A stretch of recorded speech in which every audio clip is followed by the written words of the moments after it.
अतिशय अंगावर काटे आणणारी घटना म्हणावी लागेल। जाफराबाद तालुक्यातील वरुड बुद्रुक येथील आई वडिलाला सांगून महादेवाचं दर्शन घेण्यात चाललो असे सांगणाऱ्या मुलाचा अखेर कोनड शिवारातील शेततळ्यावर आढळला मृतदेह।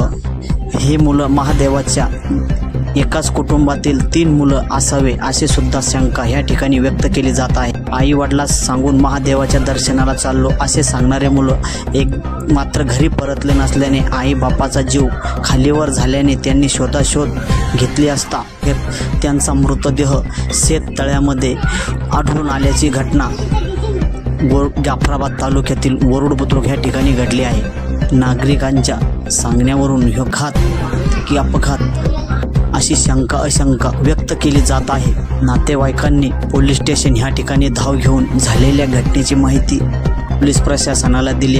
घटनास्थळी धाव घेऊन शेततळ्यामध्ये बुडलेल्या असलेल्या मृतदेहांना बाहेर काढण्यामध्ये पोलीस प्रशासनाला यश आलेलं आहे। हेच मृतदेह विच्छेदनासाठी घाटी रुग्णालय वरुड बुद्रुक या ठिकाणी पाठवण्यात आलेला आहे। ह्यो घात की पात याची पुढील तपास जाफराबाद पोलीस स्टेशन हे करीत आहे। राष्ट्रीय एक्सप्रेस न्यूज नितीन मगर, जाफराबाद।